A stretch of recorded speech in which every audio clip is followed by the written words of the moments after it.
everyone. This is Chris Rennert from Space Jockey Reviews, here today with actress Hayley Derryberry. How are you today, Hayley? I'm really good. How are you? I'm doing fine. It's great to have you here today. Thank you. I'm really excited that you even want me. Oh, well, absolutely. Absolutely. You've got a lot of projects I'd like to talk about, especially some a science fiction film that fits right into Space Jockey Reviews, and we'll get to that later. But first, I love your last name, Derryberry. It's so unusual that I have to ask you if you've done any research to know where it originated from. My dad has.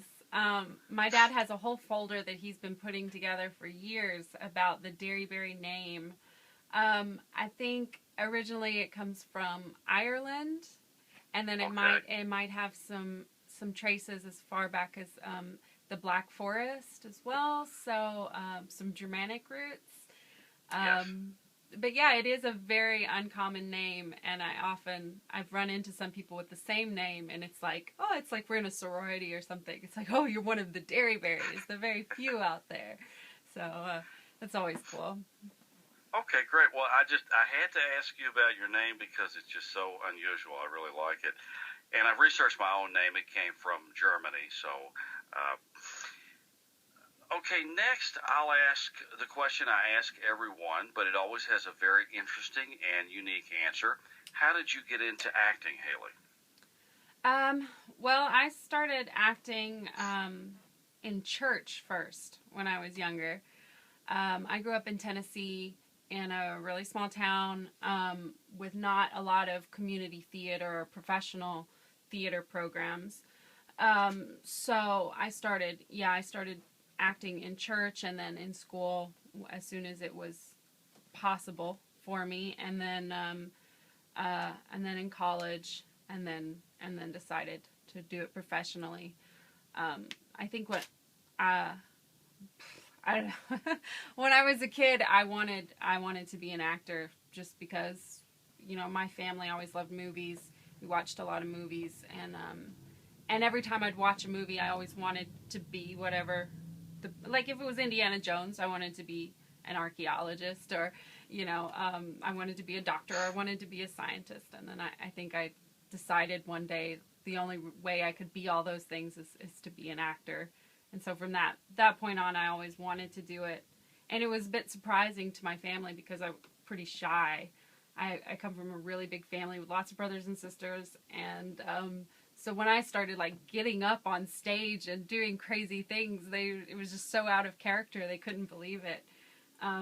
But yeah, so then I was in college in Tennessee doing theater acting, and my mom actually was living in Santa Fe, New Mexico, and she's the one who called me and told me, hey, they're making a lot of movies out here. They're making TV shows out here. Because I never really wanted to go to Hollywood. It was always such a big, just too big for me.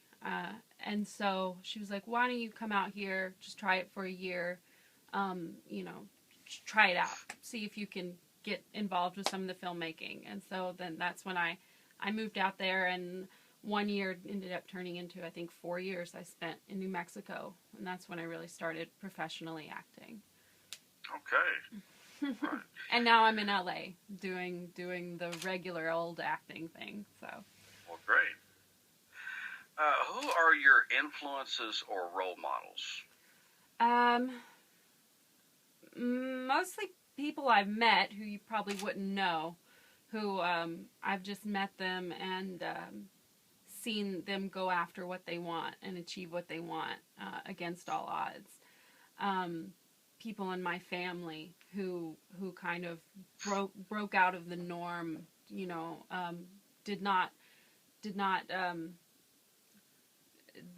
didn't confine themselves to the limits of the town that they grew up in, things like that. That's always been an inspiration to me. Then people I work with now, who I'm acting with, who've been out here for years, for decades, doing what they love and pursuing it and not giving up. Those are the people that inspire me daily to keep going. Okay, those are some great inspirations for sure. Your first feature film called Rabid Love is coming out soon, and I am correct about that. I have not seen it yet, but from the trailer it looks very interesting, and a title like Rabid Love, of course, makes it all the more intriguing for sure. What's better is that you appear to be possibly the heroine of the movie, so tell us about Rabid Love. Yeah, no, Rabid Love is my first feature film as a producer, but it's not my first feature film as an actor. Okay. But yes, that's one that I've been involved with from the early stages of development. My husband wrote the script and directed the film, and we produced it together. And my character, Heather, is the heroine of the film, which is great. I love horror movies where you get to have a woman kick ass. Right. And this is definitely one of those. Sorry about that. No, yeah, that's okay. This is one of those films. I play Heather Ross, who is just a regular old Midwestern girl from a small town. The film takes place in Kansas in 1984, and it follows a group of friends who are celebrating graduating college by going out to a cabin that's owned by their family for a weekend of hunting and fishing and relaxing, and then chaos happens. So sorry, got a phone call coming in. Oh, I love that ring. That's a space jockey ring right Yeah, this is my sci-fi ring. But so Rabid Love, we made a short version, and I think have you seen the short film version of Rabid Love? I have not. Oh, I have seen the trailer, but I could not. I think what we did was we shot like a 20-minute short film, but we ended up, I think, just releasing it as a trailer itself, because the short film Paul did for as a project for his class, and it wasn't we didn't really have enough to make a cohesive short film. It ended up, I think we just released it as the trailer to promote the feature. Okay. But yeah, it is Rabid Love. It is everything that classic horror films are. We were inspired by classic horror films like Evil Dead, American Werewolf in London, Friday the 13th, like these original early 80s, late 70s horror films. And we wanted to keep true to that genre, and also just kind of bring life to that period of time. So I'm really excited about it. Yes, I am very excited about seeing that also. It looks really, really good. So when is that scheduled for release? Hopefully we'll be premiering it here in LA pretty soon with a screening. Okay. But as far as when we'll get to show it to the public, that's going to depend on who we sell it to.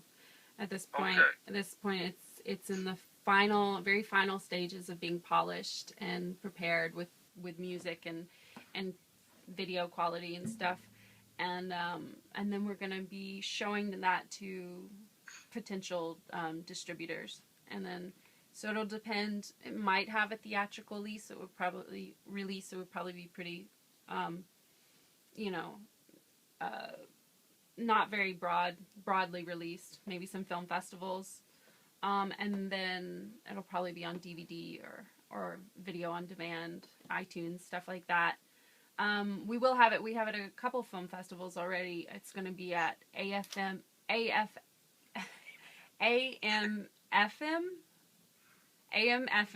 Film Festival in Palm Springs in June, I believe, and then Albuquerque Film Festival in August.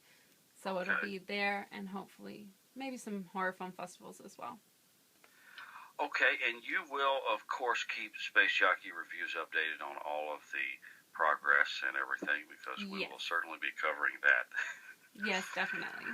You also did some video blogging on the set of Rabid Love that is available on YouTube, and I'll have some of those posted here with your interview.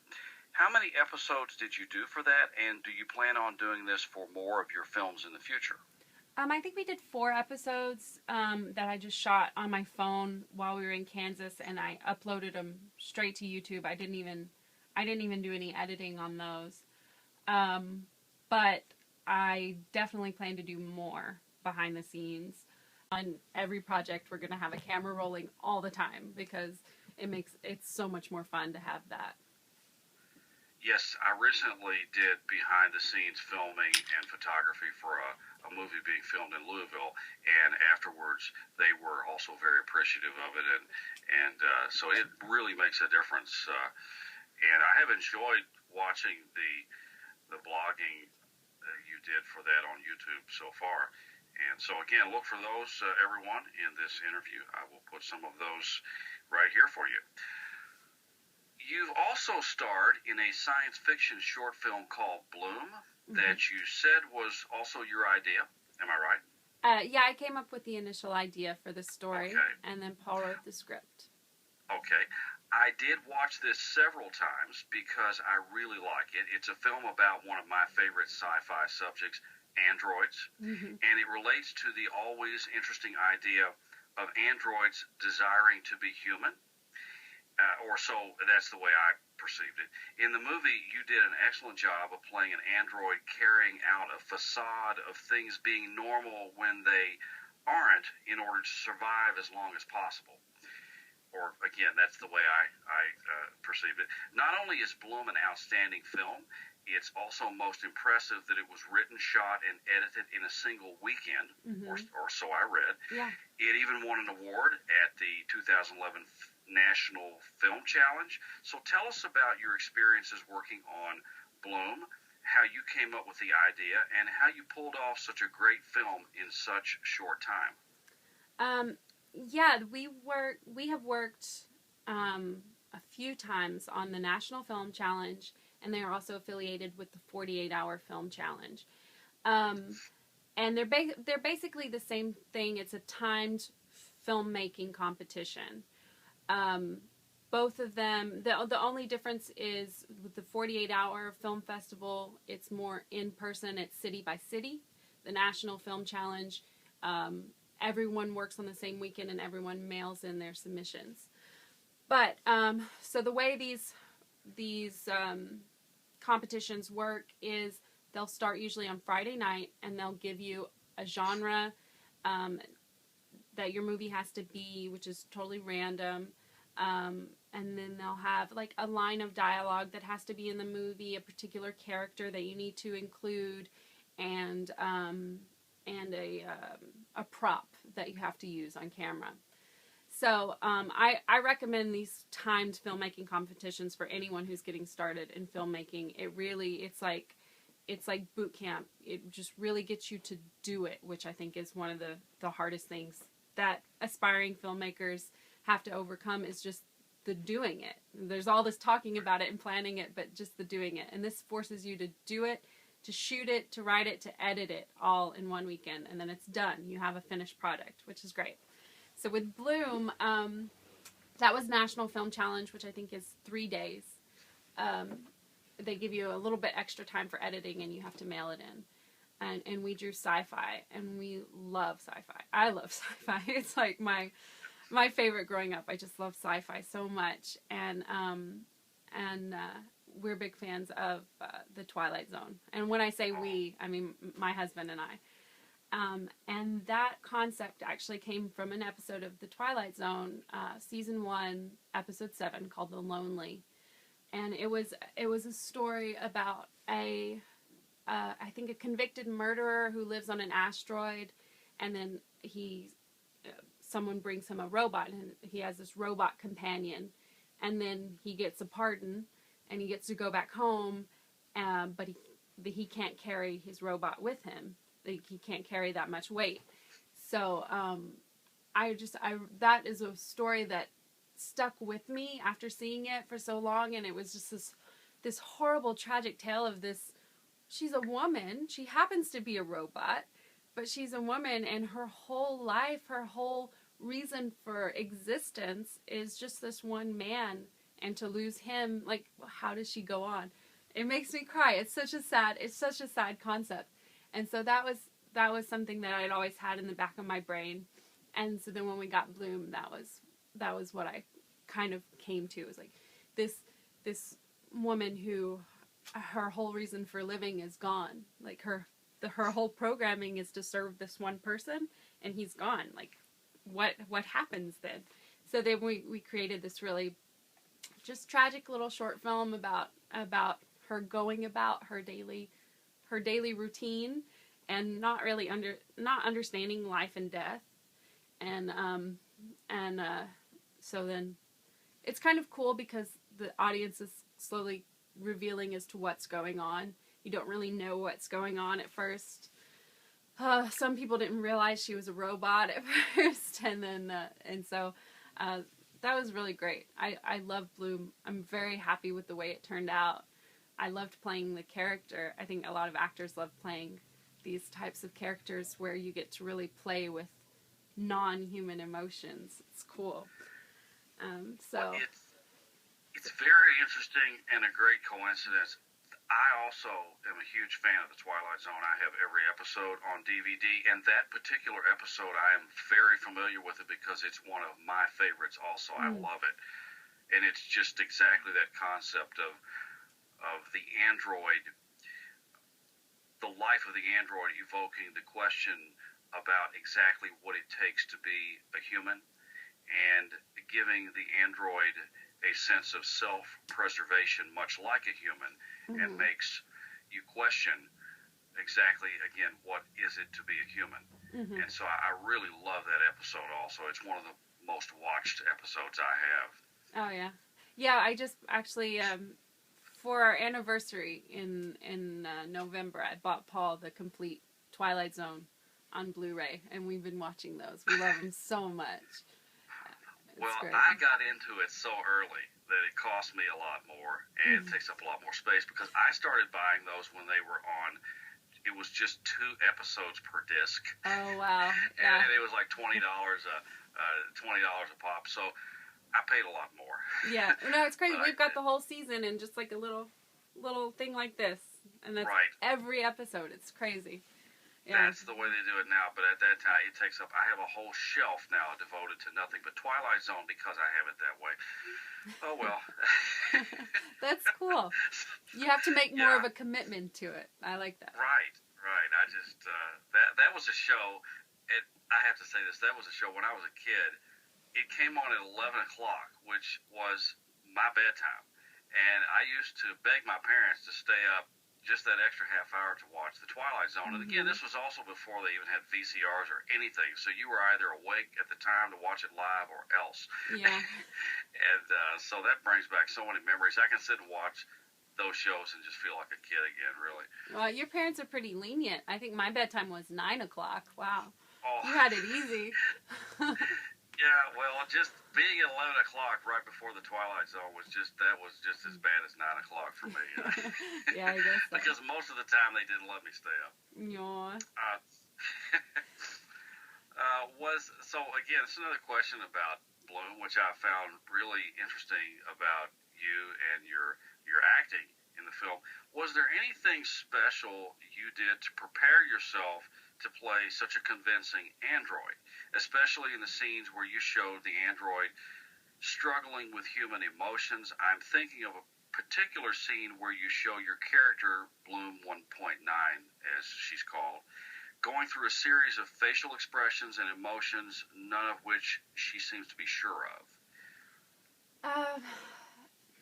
I don't know that, it was, it was timed, so it wasn't like I could spend a whole lot of time developing this character, but like I said, I think it was an idea of something that was in the back of my mind for so long, and I've seen so many robots portrayed on film and stuff, so I think it just was a mesh of every idea of cyborgs that I ever had, and then just the idea of what's happening to her specifically, and then it's also very much a love story between a man and a woman, and so that I can obviously relate to. So The planning for that, no, I think it was more of an outside. I think I approached it more of an outsider looking in, not so much as me myself, but just the way that I felt. It's so tragic for this horrible, horrible thing that's happening to her. Right. That I think to have played it without any emotion, without any human emotion, would have, I don't know, it would have been impossible for me. I mean, I guess we could have done it. It would have been different. It just wouldn't have the same message to it. And I think when you start playing around with artificial intelligence and things, it's going to happen. There's going to be an emotion. There's going to be something there that's more than machine. It's just going to happen. So I didn't question it too much, and I just let it be for situationally for what it should have been. So. Well, a lot of people might think that it's easier to play an android maybe, but really I don't think it is at all. You do have to think about a lot of special things because it's outside of being human, but yet in this case attempting to show a machine trying to be human. So it's a little bit more complex, as I would think. So this, my guess is you probably also like Blade Runner. Maybe. Yeah. Because there's definitely. Yes. But I think one of my favorite android characters is probably Lance Henriksen from Aliens. Okay. I think that's probably one of my first places that my brain goes to. And Stepford Wives. Yes, Paul just reminded me. That was one of our big influences. The original and the remake, which are both two very different movies. But yes, very much Stepford Wives when we were writing that. But yeah, Lance Henriksen is one of my favorite android characters, and then the Prometheus, which came out last summer. That was after Blüm, but I really liked what Michael Fassbender did with that character. I did too. I loved that. I did a huge review of that on my website. I couldn't wait for that to come out. And I'll also mention that Blüm did win Best Use of Genre Award for a sci-fi film at the 2011 National Film Challenge. Am I correct? Yes, we were very excited to win that because sci-fi as a genre is very important to us. So to be recognized as best use of our genre, actually best use of any genre, but our genre being sci-fi, that was a very big achievement for us. Yes. And of course, in any good film I watch, there's always a line that sticks out to me for one reason or the other, and I always think of Blüm here for your complimentary upgrade assistance service. That's such an ironic moment that she tries to hold off to the last minute. Yes, because I think what we decided was that if she gets upgraded, that she would lose her memory bank, and without him, I don't remember what his character was, but basically she would lose all memory of him and the life that they had together. So that's why she fears the upgrade. But without the upgrade, then she's gonna be shut down. So it's kind of this deciding to fade away with the man that you loved and the life that you had. So. Yes. Okay, and moving on to the next short film I've seen, which I also really enjoyed, is My Shadow. It's a great short mockumentary that you were in about a girl, Jenny Maxwell, who actually wants a stalker. Yeah. Of all most unique and unusual things, since I've never seen that done before. It's meant to be funny, and it really is. I've gotten a good laugh watching it more than once already, which is the reason I keep watching it. What's more impressive is that it was made in just 48 hours and won several awards as well. So tell us about your experience working on yet another great film, and also tell us about how you got yourself in the mindset to play such a convincing, nerdy type of character. Obviously nothing like you really are in person. I don't know how true that is. I think all of my characters definitely have something close to who I am. But yeah, that one was, again, it was 48 hour. We had to just come up with the idea really fast and go with it. I love mockumentary. It's a great genre. It's so fun as an actor because you just really get to, that's one where you get to improvise. You just turn the cameras on and go. And I'd had experience doing a mockumentary web series before. It's online somewhere. It's called Indie the Series. So my experience with that kind of prepared me for the mockumentary genre. I also, I don't know if at the time we shot that, I don't think I had studied improv at the time, but since then I've studied improv. But that one was, we just kind of came up with the idea. I think I had heard someone make a joke about if you could find a stalker, like a wanted ad, putting out a wanted ad to find a stalker. And so I just kind of thought of that when we came up with the idea of myshadow.com.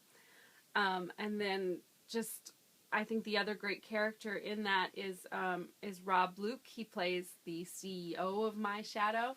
And so it really follows both of those storylines, Jenny and CEO guy. I don't know what his character's name was.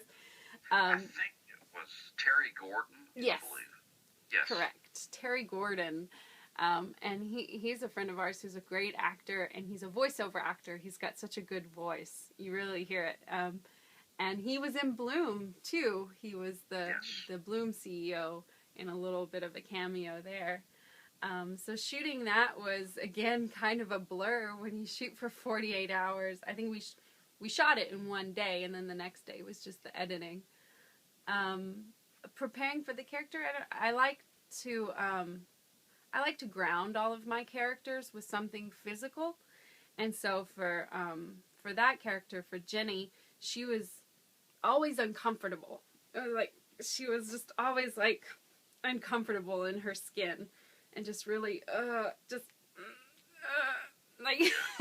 don't know.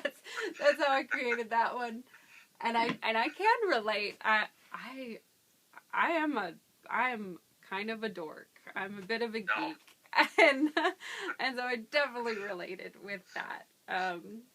So yeah, creating that character was so fun. I loved it. Yes, I have to also say, and I was going to mention this anyway, that Rob Blüm, the guy who plays Terry Gordon, and the president and founder of MyShadow.com, he really does just a standout job of playing the type of cheesy, infomercial type character you'd expect in this sort of mockumentary. So I really thought he was just perfect for the role. Everything, definitely. The hairstyle and the whole. Yes, definitely. And I'll also add that My Shadow won awards for Best Acting, Best Writing, and even the Audience Award at the 2011 48-Hour Film Project. Am I correct? Well, we were nominated for Best Writing, but we did not win. Okay. But we were among the films nominated. That was a big surprise for us. That was our first year living in LA. Actually, we'd only been here for a few months, and we coming from Albuquerque, New Mexico. We had worked on the 48-Hour Film Project there as well, and then so this was our first time in LA, and we were just sure that, we were gonna just hope to be able to somewhat hold our own amongst the LA filmmakers, and we were very surprised that our film was so well received, and that we even got awards for Best Acting in LA. We were like, what? This is where the best actors in the world are, and so that was such a huge achievement. We were really excited that night. It was a very big deal, and I'm very happy with how the movie turned out. It was great. It was perfect. Yes, it certainly was. I have recommended that to a lot of my friends already, and I will have that also posted here on Space Jockey Reviews. And so for all the listeners out there, Hayley's short films, Blüm and My Shadow, will be featured on Space Jockey Reviews, along with her acting reel and, of course, the trailer for Rabid Love. And certainly I'll be reviewing Rabid Love as well, so be sure to look for all of those here on SJR. And now, back to the interview. You work at Rogue Tourist Productions, who produced Blüm, My Shadow, and also Rabid Love. How long have you worked with them? And tell us a little about Rogue Tourist. Right, Rogue Tourist Productions is my husband's production company. I'm not sure how long he's had it. He had it before I met him, but not long before I met him. I guess it's been around for about 8 years now, or since 2008. Sorry, and he's in the room with me. He's helping out, but okay, that's okay. Yeah. So he is a producer and a director. He's finishing up his master's degree in producing right now at New York Film Academy here in Los Angeles. He's about to graduate next month. We're really excited, and he has a background of being a U.S. Marine.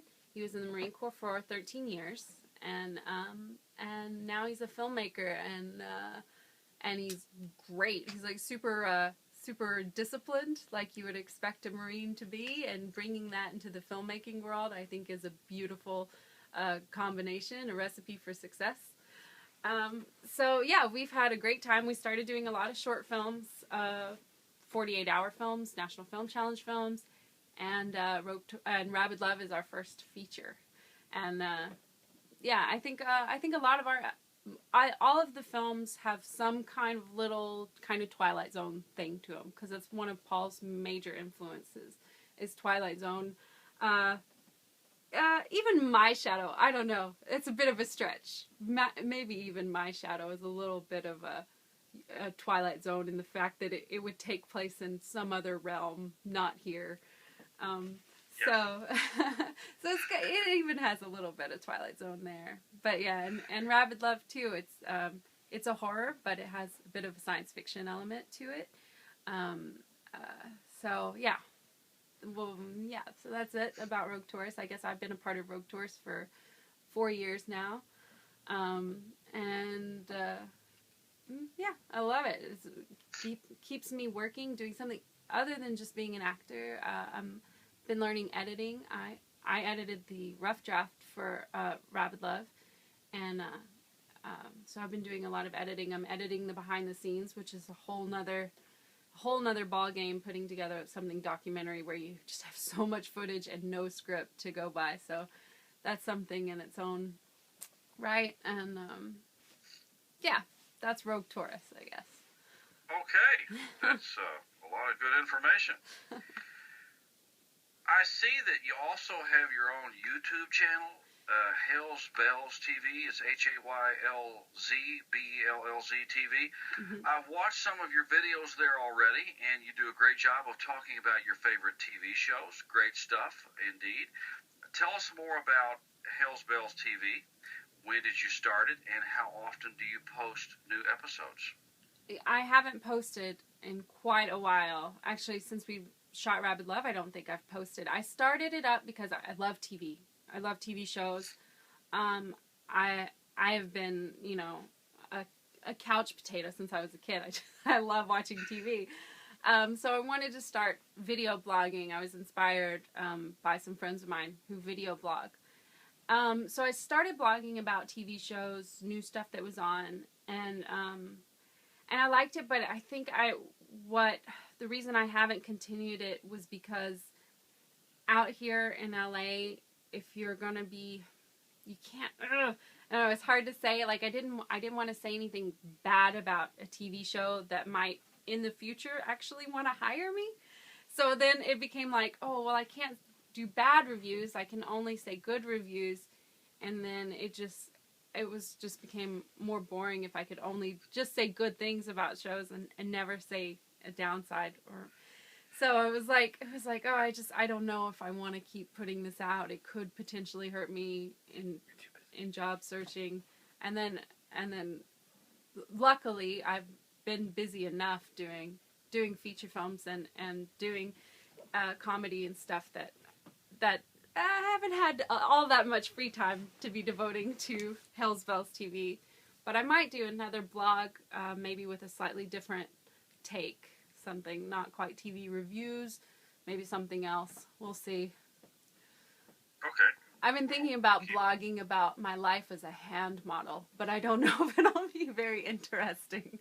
But I thought it might be unique because no one else does it. Okay, well, tell us about your hand modeling. You must have really good exemplary hands then. Tell us about that. You know, it's weird, but actually, since I was a little girl, people have told me that I had great hands. And my mom was always thought I should be a hand model. Of course, when you're growing up in Tennessee, what does that mean? I'm like, I have no idea.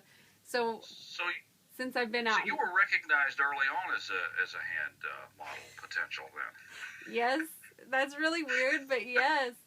I have always. It's so weird. But yeah, so now that I'm out in LA, like, I actually found that you could actually be a hand model and people pay you for it. So I started doing that, and it's just a matter of taking really good care of your hands. I wear gloves a lot when I'm out. If I'm working or carrying things, I always have gloves on. Moisturize all the time. Take care of my nails, things like that. And I have had a few jobs, and it pays really nice. So it's worth it. Wow. It's worth it. I like doing it. So you're pretty busy as a hand model then? Busy, I don't know. It is enough to supplement my income, thankfully. But no, I don't get that many jobs. My first hand modeling job was for Heinz ketchup, and I had to like hold a tomato. It was kind of like the Twilight where they're holding an apple, but I was holding a tomato. And that was for a Hispanic market, so I never even got to see it, but I hope it turned out really well. And then I just did a job last month for Zyrtec that was for a web commercial, so I don't know if that one's come out yet. So I've probably seen your hands countless times before and didn't even know it, I guess. Maybe. I know that they're always creeping up when I'm acting. I can't keep my hands away from my face. Well, let's see those hands. Put them up there so we can see those perfect hands. Wow. They're yes, pretty nice. They are, certainly. I was filing them before you called, and so they're a little uneven right now. But I do have to file it. I would advise for wannabe hand models, taking good care of your nails. File them often because that keeps them from getting brittle and breaking. There's my advice. Right. You too can be a hand model. Go ahead. Yeah. So for all you potential hand models out there, this is great advice. Keep those fingernails polished and protect them and all that good stuff. That's great advice. You also did a great job doing interviews for Movie Buzz Interviews, getting opinions at a movie premiere for Project X is one I'm thinking of that I saw on YouTube. Do you have any interest in doing more interviews? I may have to give you a job at Space Jockey Reviews if you do. That would be really cool. Yes, hosting, I love it. The way that came about is my friend Arya, who does Movie Buzz Interviews. We've been working with him, going every week and helping him interview, and then he was out of town one week, and the people who want the interviews, who post them, were like, well, we need an interview. So I filled in for him that week, and it was really fun. It's a little bit different. It's totally different from acting, because it's about personality, and you really have to put yourself out there, especially when you're just like stopping people on the street to ask them questions. Sometimes they like don't want to talk to you, and they're like, oh, leave me alone, I have to go home, and whatever. Or they think that you're trying to sell them something, or, somehow this is going to cost them money if they stop and talk to you. So it's like really putting yourself out there, which is a challenge, for sure, but a lot of fun. I do love hosting. I love doing interviews. If you need an LA correspondent, right here, I can hook you up. Okay, that is... I will not forget that. Because I currently have no connections in LA other than you just right now. Wow, look what happened here. This is you never know. Business history in the making. Yes. And for everyone out there, the Movie Buzz interview, along with episodes of Hails Bells TV will be posted here on Space Jockey Reviews too, so don't miss those either. Hayley, what else is currently on your resume that you'd like to tell us about? Okay, other things that you can go ahead and get and watch would be, if you're a horror fan, I have a movie called 100 Ghost Street, The Return of Richard Speck, which came out last summer. I don't think they've done a video on demand with it. I think you have to buy it on Amazon, but it's very reasonably priced. It's a found footage paranormal film, if you like those, and that was released by Asylum Home Entertainment. And I have another Asylum film that's being released on Tuesday, February 26th, and that is 500 Mile Per Hour Storm, starring Casper Van Dien and Michael Beach. And it is a disaster film, science fiction, and I just have a small part in it. I play a scientist, which is one of the things I wanted to be when I was a kid, so I get to be a scientist in that movie. So that's really awesome. That'll be out and available to view very soon. I also have, I just finished working on a film called Frank, starring Michael Fassbender and Maggie Gyllenhaal. And that is a kind of dry comedy about a indie hipster band from Ireland who come, well, my parts take place in Texas at South by Southwest. They end up playing, and I play an organizer for the South by Southwest New Bands Discovery. Just if you've been there, you know what I'm talking about. But yeah, so I play this kind of funny hipster character called Simone, who has a bit of a flirtatious love connection with the main character, John, played by Donald Gleason. And it's really fun. That I don't know when that'll be coming out. It just finished shooting. But the director, Lenny Abramson, is Irish, and he has another film out called What Richard Did that's been at film festivals. It's been getting a lot of acclaim and recognition. And so I think Frank will do really well, especially with who's in it. I think it'll be released pretty broadly and hopefully make it to the U.S. as well. So, all right. Well, I will definitely look for every one of those movies, and I will have those reviewed on Space Jockey Reviews for sure, too. They all sound very interesting, especially the science fiction films, and that sounds really, really interesting to me. Well, 500 Mile Per Hour Storm, I'm kind of bummed they changed the name. Originally it was called Hypercane, and it was such a great title, and we loved the whole time we were making it, we're like, Hypercane! It's amazing. But it's also being released by Asylum. They like for their titles to have a number in them. So it got changed to 500 Mile Per Hour Storm, which is fun, but it's no Hypercane. Oh, okay. Hypercane Yeah. is in obviously a very seriously hyper hurricane type. Yes, I think the scientific explanation is if you have two or more class 4 tornadoes in the same vicinity, and then they come together, and when they come together it creates a hypercane. It's really cool. Wow. Yes. I have definitely learned some important science information right here myself. I had no idea. I've never heard of that before. And I thought I knew most things about that stuff. But anyway. Since you co-wrote Blüm, do you see yourself writing more in the future, or do you perhaps already have more ideas for another story? Writing is a huge mountain. I respect the people who can write a screenplay so much because I think it is such an art and such a discipline. I don't know. Paul writes and he's amazing at it. I can't. I try. I sit down, I try to write a script, and it's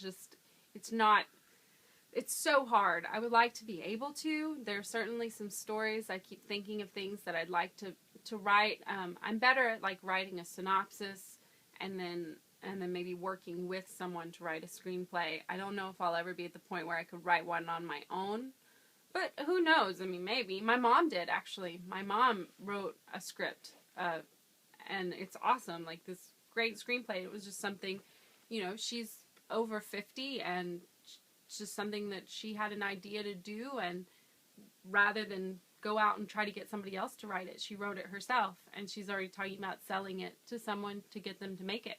So I say it's never too late to try something new, and I probably will at some point in my life write a script, I hope, but I don't think it'll ever be my day job for sure.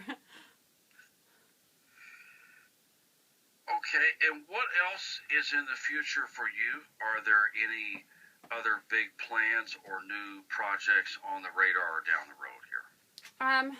Not anything I can publish yet, but there's a film that I've been talking about that I'm really excited about, but the contract's not signed yet, so I can't really say that it's official, but it's a horror action film, and so I very much hope that I'm going to be shooting that coming up in the next few weeks, but I don't know yet, so I can't really say it. But I'm sure, as far as Rogue Taurus is concerned, we'll be making another feature film hopefully very soon. Paul has this script that we've been developing for a few years, and it's a fantasy sci-fi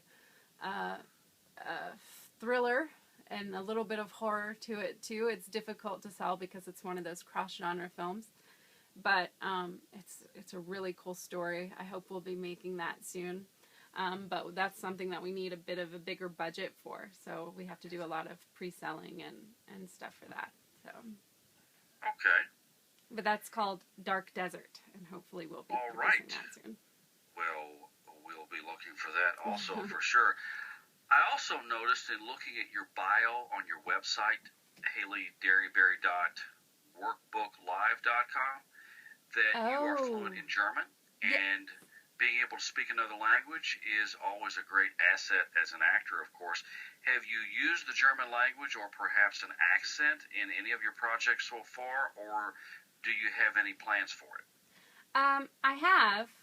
First of all, Workbook Live, I don't even know if that's on anymore. That's my old website, but I have a new website that is HayleyDerryberry.com, if you ever want to go there.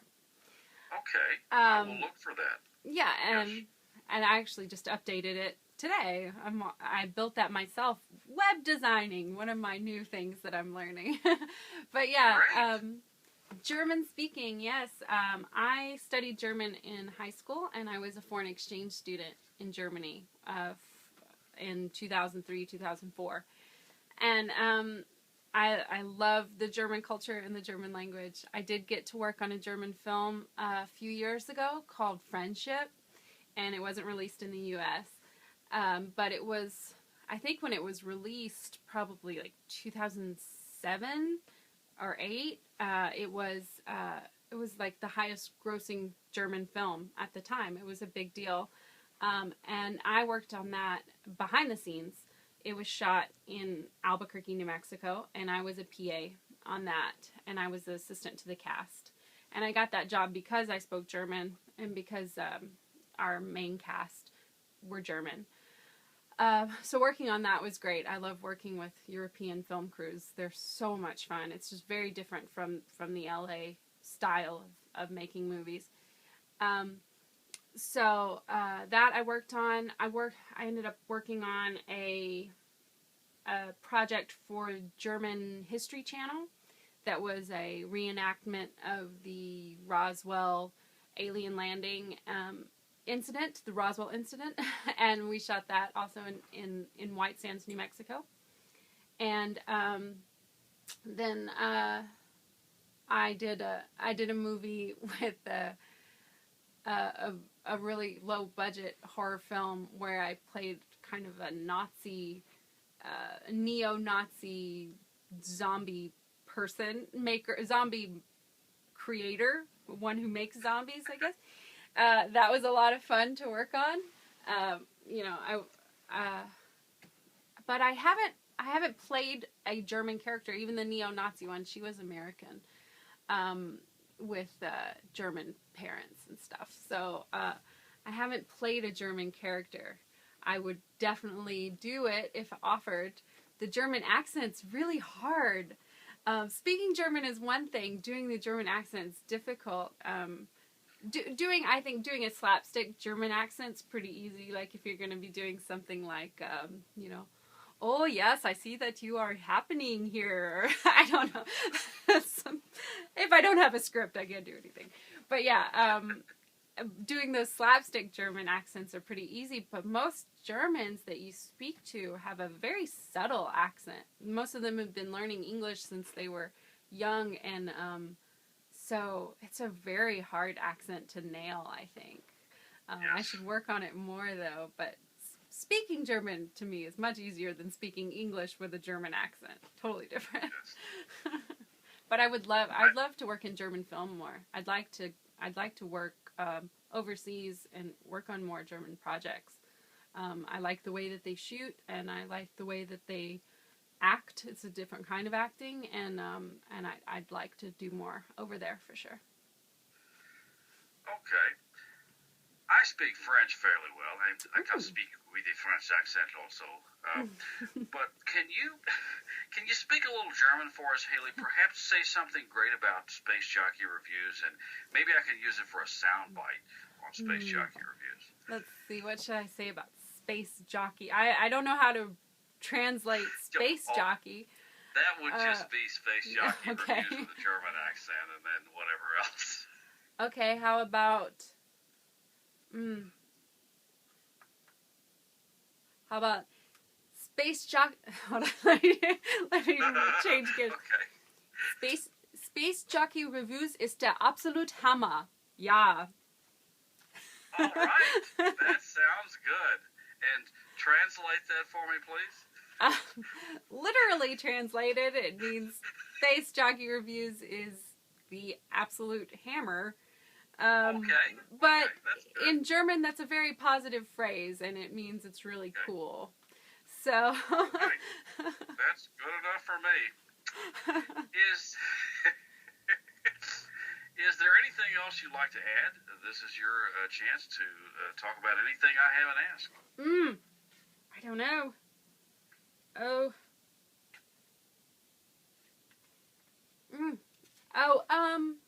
We didn't talk a lot about comedy. I know it's not what you review, but go right ahead. I'm studying comedy out here in LA, and I work. I studied at UCB, Upright Citizens Brigade Theater here in Los Angeles, studying improv, and now I'm with a group called Yes Anderson that does improv shows. We have a show tomorrow that I'm really excited and nervous about. Improv is new to me as an actor. I mean, I guess I did a little bit of improv in my acting classes, but actual performance theater improv is just totally new ground. It's totally outside of my norm, and I love it. It's really great, really fun. So that's been a huge challenge for me as an actor, and I'm very excited to be performing tomorrow. It's gonna be super cool, and we should be performing more often. But yeah, so I didn't get to talk about that, but comedy is a new thing for me. I started a few years ago. Actually, Indie, the series, the web series, was the first time that I ever tried comedy, and it was a director who I'd worked with a lot. Her name is Tantri Widja, and she's a great influence for me, and a really awesome director and writer, and she developed this web series and asked me to be a part of it, and then I was like, I've never done comedy before, I'm not funny. I was like, I'm not funny, and she had faith in me, and she just kind of coached me into it and said, it's not about being funny, it's about reacting honestly in a situation that is funny, and that's kind of how we approached Indie. And then, that went on. Then we did My Shadow, and then I've started doing improv out here. And then the movie that I just did, Frank, is largely comedy. My role is definitely comedy.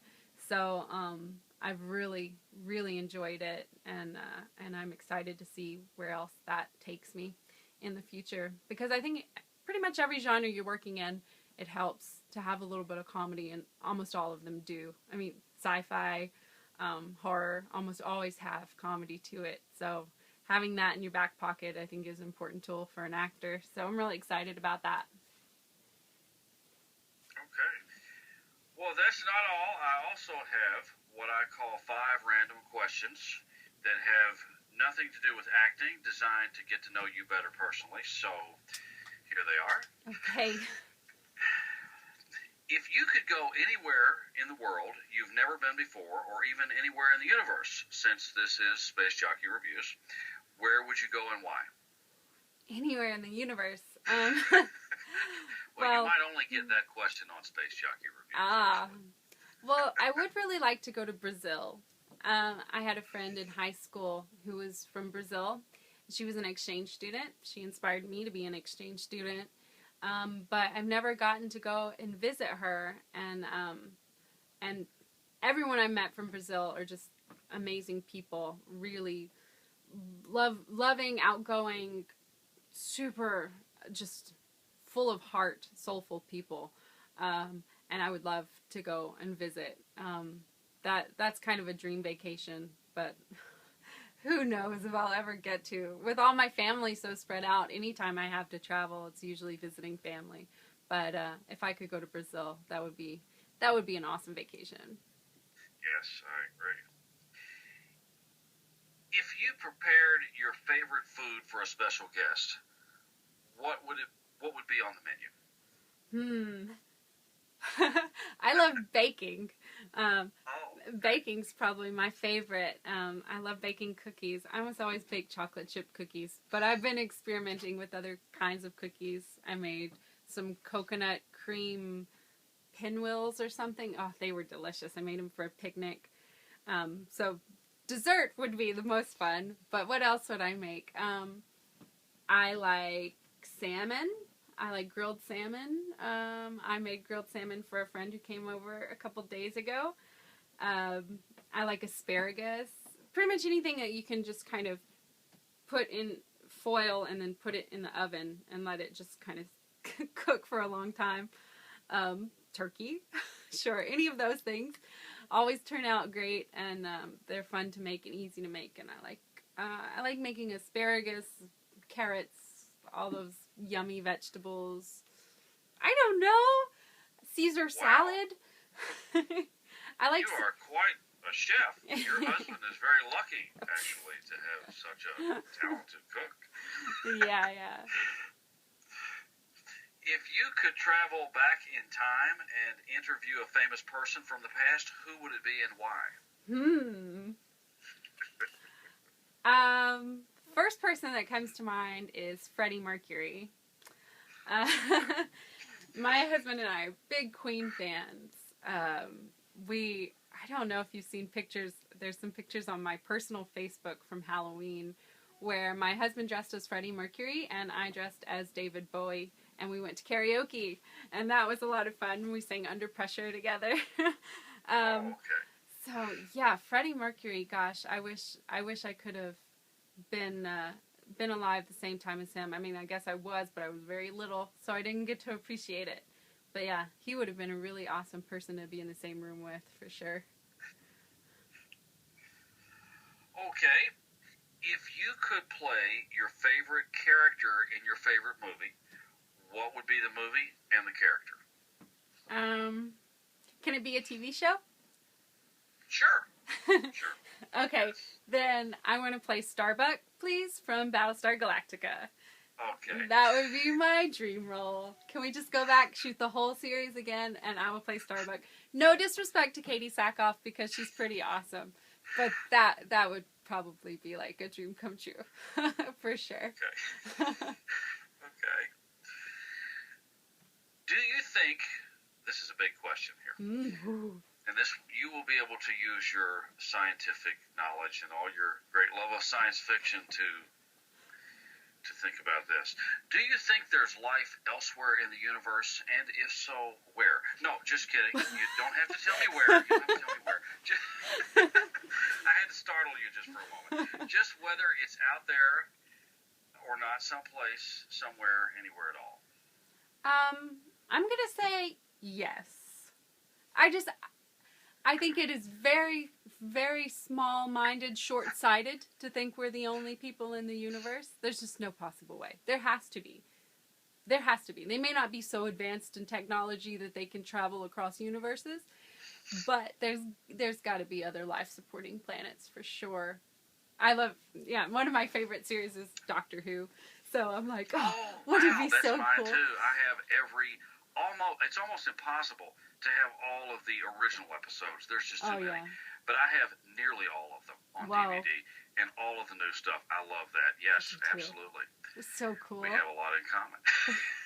I always like if you could design your own version of heaven, what it's going to be for you. Mine would definitely be to be able to travel through space and time and just be at any moment and see, just gain all the knowledge that there is in the universe. And that's what Doctor Who gets to do. It's so cool. Yes, and I love that TARDIS principle, time and relative dimensions in space. What a wonderful, that would solve so much trouble with storage space, in the homes. Yes. I'm upset that you never get to see more inside the TARDIS.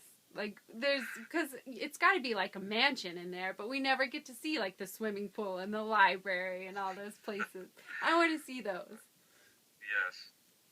So, since we're talking about this, who is your favorite Doctor from the very beginning? I have to say David Tennant, because I've worked with him before. He's awesome. I worked with him on a movie called on the Fright Night remake. I didn't act in that. I was a stand-in for Imogen Poots. She played the girlfriend, and I worked on that film. And we had David Tennant in there as the vampire hunter. What's his character? With the vampire guy from Fright Night. Yes. Yes. The name escapes me. I can't think of it either, but I do know who you're talking about. Yeah, but okay, anyway, I won't try to think about it. But yes, and he was so funny, so fun to work with. Really cool. We actually got to use a bunch of props from Doctor Who in that film when we created his home. He lived in this big loft in Las Vegas, and he had all these like cool little things that he had collected, and he had Peter Vincent. Thank you. Peter Vincent was his character. And he had a bunch of these little knickknacks, like a museum in his home, and he used props from Doctor Who that he had. So that was just really cool. Working with him was really cool. He's super funny. He would improv and go off in character, and just so hilarious. You couldn't keep a straight face around him. He was really fun to work with. Yes, I can imagine he would be. He is just so funny. He's actually my favorite Doctor as well. Wow. So we have a lot in common. And, that's exactly the answer to that question that I would expect any true lover of science fiction to give me. So you definitely passed the Space Jockey test on that, for sure. Yay! Okay. Everyone, be sure to check out and like Hayley on Facebook at, of course, Hayley Derryberry, on Twitter at Hales Bells, on Hales Bells TV on YouTube, on IMDb, on RogueTourist.com, on Hayley's official website, and here on Space Jockey Reviews, where we will keep up to date with all the latest Hayley Derryberry news. And with Hayley's talent, we expect that to be quite a lot indeed. Hayley, your photo is on the sidebar of Space Jockey Reviews right now, and that's a great start for spreading the news around the universe already. Congratulations. Thank you. Hayley, this has been a truly out-of-this-world interview. Good luck. Keep Space Jockey Reviews updated with all you do. And again, thank you so much for being here today. Thank you, Chris. It's been really fun. All right.